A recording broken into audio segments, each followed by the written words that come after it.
this section, we're going to learn about weft knit types. Now remember that the weft knit refers to the most basic type of knit style as discussed in the composition of knit fabrics. Weft knits are created using that basic knit structure.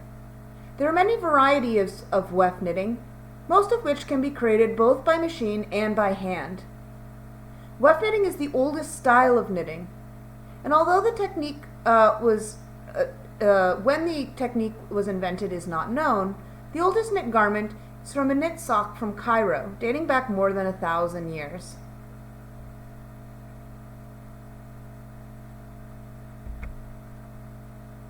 Our first type of weft knit is plain knit, or the stockingette knit. Plain knits are made with, again, the standard knit construction as explained in the first part.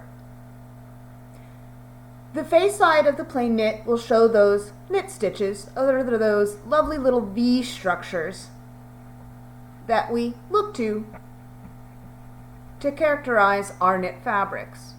And of course, the wrong side will show us our purl stitches, or little sort of loopy loops, the back side of the loops forming a kind of oval, or sometimes if the yarn is fine, C and U shapes, or C on the side, I guess.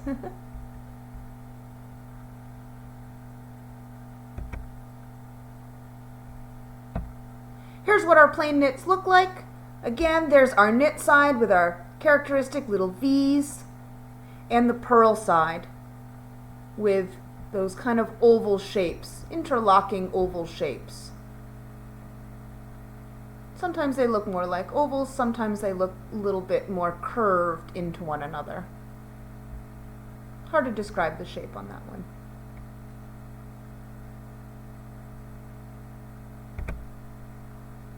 The next type of weft knit is rib knits. And whereas our stocking knit and plain knit is the most common knit you're going to see, this is probably the second most. In fact, most standard knit garments are going to be trimmed with the rib knit. Rib stitches alternate between knit stitches and purl stitches showing on the face and subsequently wrong side of the fabric. This creates a rib texture running down the length or wale grain of the fabric. So as we can see here, we have the little V's, which are upside down at this point. Maybe I should have flipped it. Our upside down V's. And stuck in here, you see, just peeking out down there, are purl stitches. So we did, along this course or row, we knitted a knit stitch, then we flipped the stitch around, and that would be called a purl stitch. Knit, purl, knit, purl, knit, purl. So because we are alternating one knit to one purl in our rib structure, this is known as a 1-by-1 rib knit. The numbers, when describing a knit fabric, tell us how many knits per course followed by how many purls. So this starts with one knit, that's our one in the beginning there, and followed by one purl. That's the one at the end.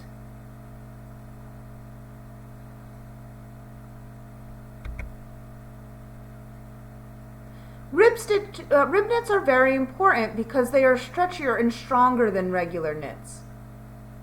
Because they are strong and stretchy, they are used at the cuffs, necklines, and sweeps of knit garments.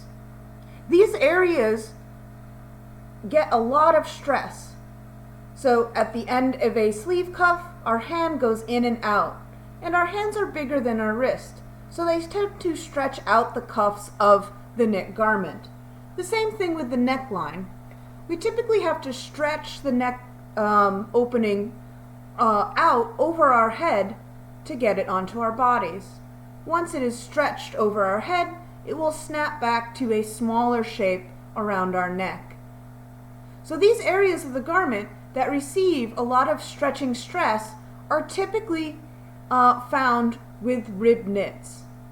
Now the rib knit can either be sewn on as a trim, or the rib can be stitched in. So this means that when the fabric is being created for the garment, we simply switch from a rib to a other type or plain knit for the body of the garment, and then either cut or have the piece made in piece knitting ready there with its own trim. We don't have to sew it back on. And in fact, we can switch the style of knitting that we are doing anywhere in the garment, which can create very fun textures.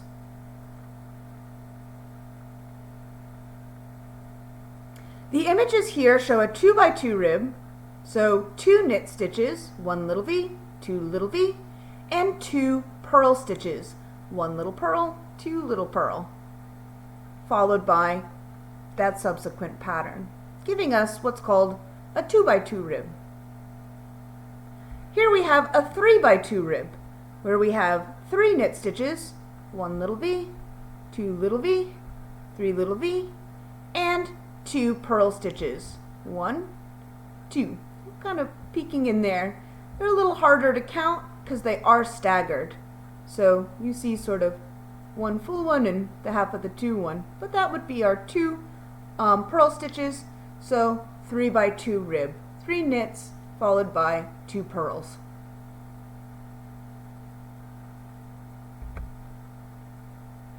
Jersey knits. Jersey knits refers to a wide category of knits that are lightweight and knit with a fine yarn. Jerseys are made with a standard knitting style, and close up look like a standard knit as well. It might not be as obvious because the yarn is so fine. You might have to get pretty close to the fabric to see the little V's.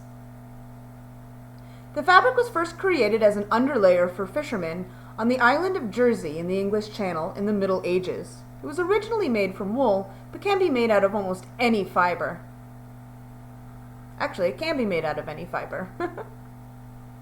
We also call many uniforms for sports teams jerseys, as they were originally made from this material, and many still are.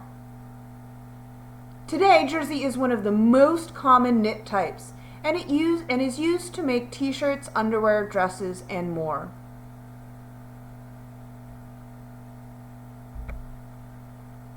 These are some of the many items we see that are made out of a jersey fabric. Our standard t-shirts are made out of a jersey, typically cotton. Our underwear, anything that is sort of thin, lightweight, and stretchy, is probably a jersey. Now, cotton jerseys might be used for some utilitarian and kind of plain garments like, typical underwear and t-shirts, but it still can be a fancy fabric as well. On the right here we have a silk jersey, a dress made out of silk jersey. Now silk jersey has all the luxury of silk, so it has a little bit of a shine to it, which is natural to silk, but has that comfortable stretch that jersey is known for. It drapes beautifully and can make some really lovely things.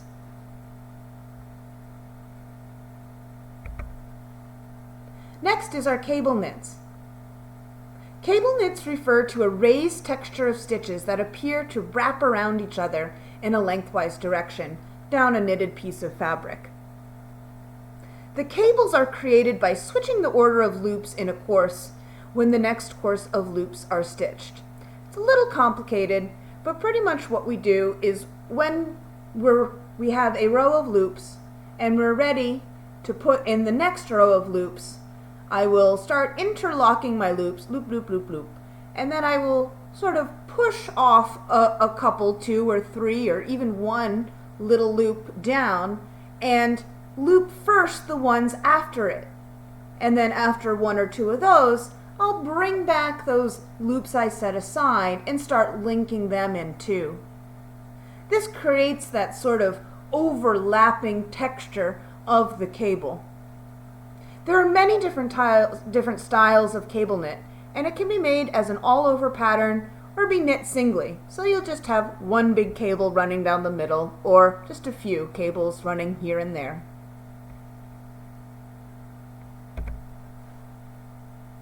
These are some examples of cable knits, and as you can see, there's many different styles and patterns of cables, but altogether they have that sort of intertwining visual appeal, that sort of texture that looks like two ropes are winding around each other. Sweaters that heavily feature cables are often called a fisherman's sweater. As the style of sweater, a big, thick, typically woolen sweater decorated with these large cables were originally made for fishermen to keep them warm.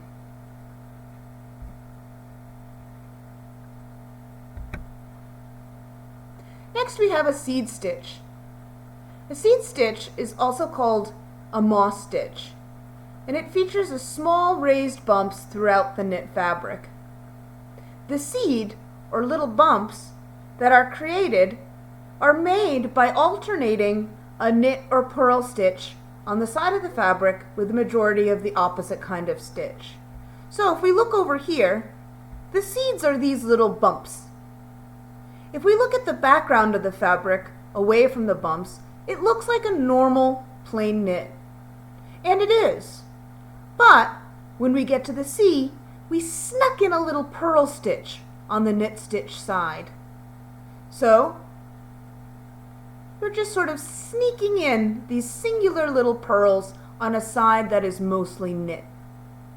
It gives us this little bumpy seed-like texture. And just like with the cables, it can be done in lots of different ways to create visual interest.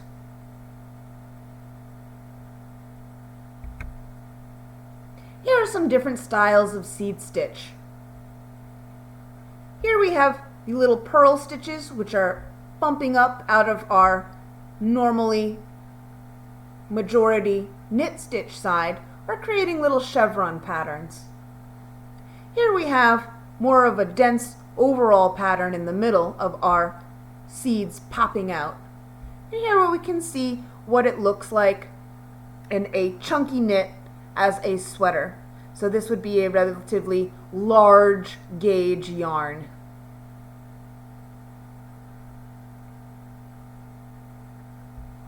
Next we have the garter stitch.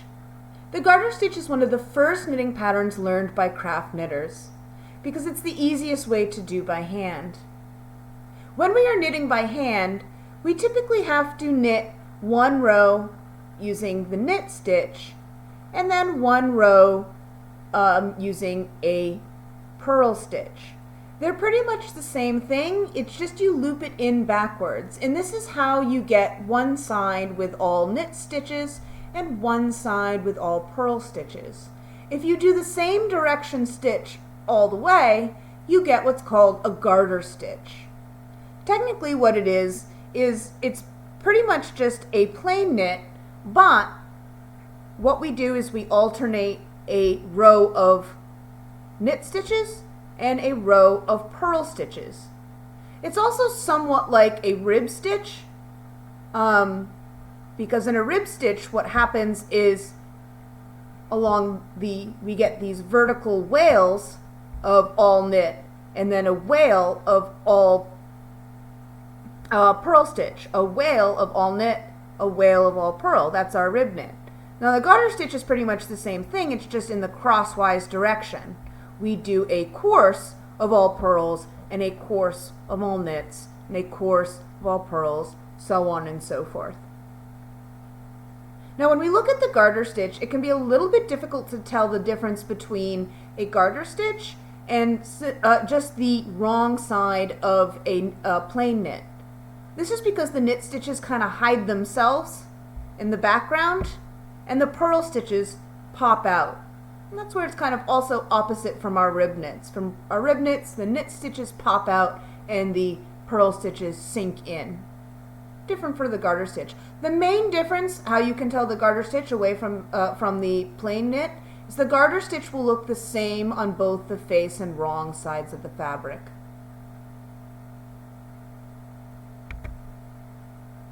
Here are some examples of a garter stitch. If we see this one, it's a very loose knit, so the loops are very big and we're getting a lot of texture. And this was probably achieved by using a needle gauge that was slightly larger than needed for the yarn size. So we get a kind of open, almost lacy texture to the knit.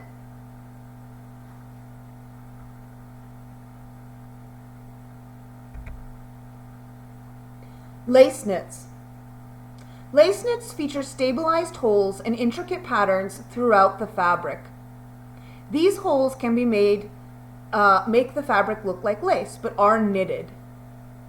And are knitted using a weft knit style. So when you look closely at the actual knit, you'll see those indications of a knitted fabric. So those little V patterns, little purl stitches, little weft purl stitches and knit stitches, you'll see those indications.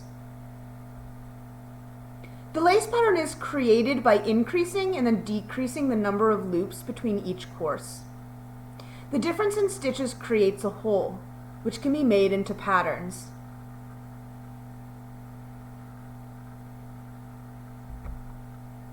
There are many different types of lace knits.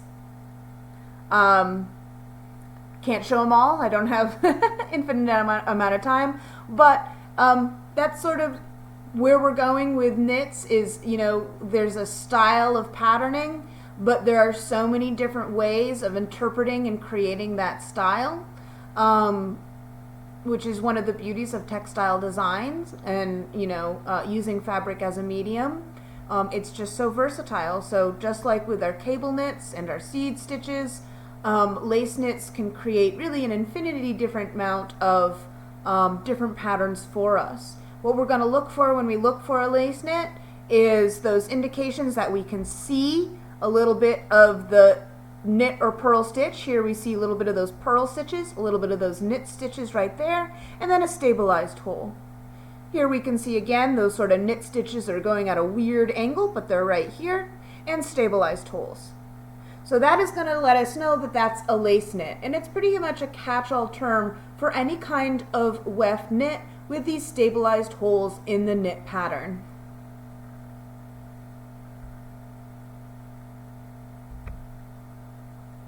Fair Isle. Fair Isle is a traditional knitting technique from Fair Isle, which is one of the Shetland Islands. The knitting technique features a multicolored pattern knit into the fabric.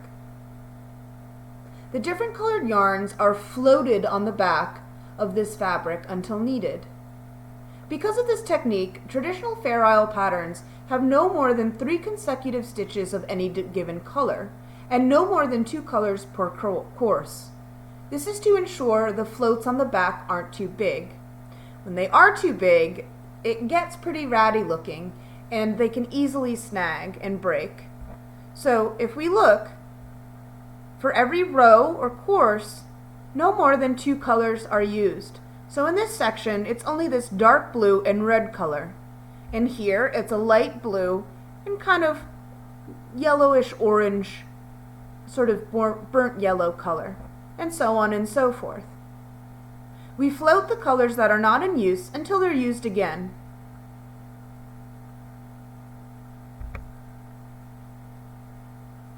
Here are some examples of the traditional Fair Isle sweater. These are the traditional looking Fair Isles from the Shetland Islands. However, we have adopted this knitting style to create the Christmas classic of ugly Christmas sweater. They are done in sort of a traditional Fair Isle style as well.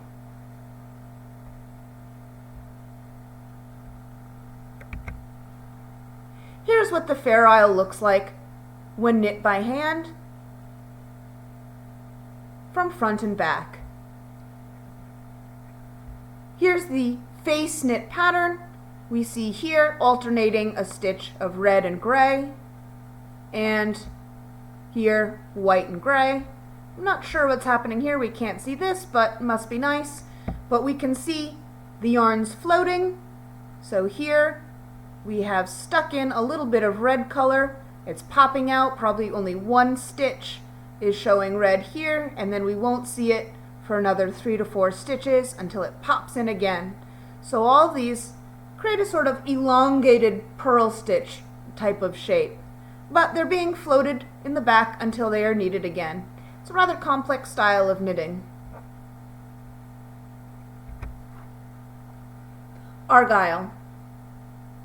Argyle is a 2 or more colored pattern created in knit fabrics. The Argyle pattern tiles diamond shapes throughout the knit fabric. Argyle is created using a multicolored knit technique called intarsia. The intarsia technique is different than Fair Isle because the different colored yarns are not floated until needed again, but completely ended and stopped when the color changes. The Argyle pattern comes from Argyll, Scotland.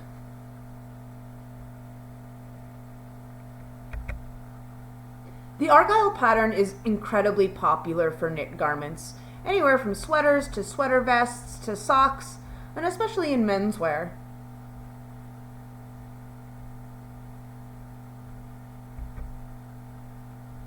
Double knits. Double knit fabrics are exactly as they sound. They are like 2 sheets or layers of knitted fabrics that are knitted together as one. Double knits are usually thicker and denser than plain knits, as they have 2 layers. The double knit construction can have 2 effects. First, it can create a piece of fabric where only the knit stitches are seen on both the face and wrong sides of the fabric. So it creates an identical piece of fabric. This is also called an interlock. Second, the double knit construction can display 2 different patterns on the face and wrong side of the fabric, as seen in the image on the left. So although these look like 2 pieces of 2 different fabrics, they're not. They are the same fabric. This is just one layer of the fabric, one side, and the other side right here. In fact, you can kind of see the little dots in the stripes here as slightly different textures, and you can kind of see the stripes peeking through the top layer of this double knit right here. So that would be the stripes that we see on the, I don't know, front or back. It doesn't have, has 2 sides. You can call either one the front or back when it does.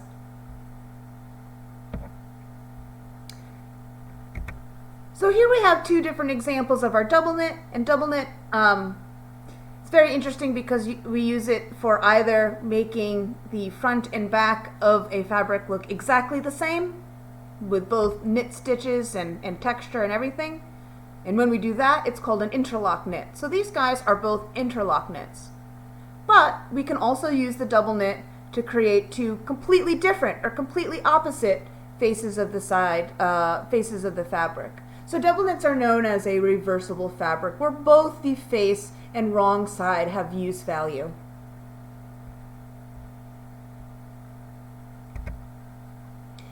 There are so many more different types of knit stitches or weft knit stitches. You can really, by just alternating the purl and the knit stitch and how you do it and how you sort of arrange them, you can create just a myriad of gorgeous textures. Each different and unique from one another.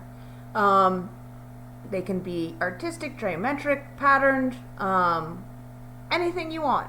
Really, there is no end to the different types of knit patterns that we can create. We just have gone over some of the more typical ones. So, and a lot of them are variations of these basic knit structures. So here, you know, we can see this would be considered a seed knit, because we have the little knit stitches and then a purl stitch popping up in these little diamond patterns. But again, we can do that in many different ways. Like this looks like another little seed stitch down here. This also looks like a seed stitch, where instead of interlacing little purl stitch on a knit face, we are interlacing little knit stitches on a purl side.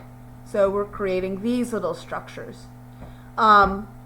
This is a sort of variation of the garter stitch, where instead of alternating each row by purl and knit, we're alternating 2-3 courses of purls with 2-3 courses of knit stitch, giving that horizontal thick rib texture.